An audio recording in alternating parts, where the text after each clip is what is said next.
National Weather Service in Springfield has a severe thunderstorm warning for McDonald County until 10 p.m. Central Daylight Time. At 9:11 p.m. Central Daylight Time, severe thunderstorms were located along a line extending from near Seneca to near Goodman to 8 miles northeast of Pineville to 6 miles northwest of Pea Ridge, moving north at 30 miles per hour. The lead to flash hazards include 60 miles per hour wind gusts and quarter-size hail. This is a radar-indicated threat. The following impacts are expected. Hail damage to vehicles is expected. Expect wind damage to roofs, siding. Locations impacted include Big Sugar Creek State Park, Anderson, Goodman, Pineville, Lanigan, Powell, Rocky Comfort. This includes Interstate 49 between mile markers 1 and 14.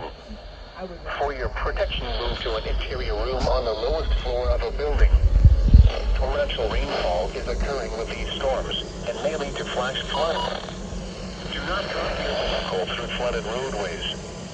Repeating, a severe thunderstorm warning has been issued until 10 p.m. Central Daylight Time for the following county: McDonald, Missouri.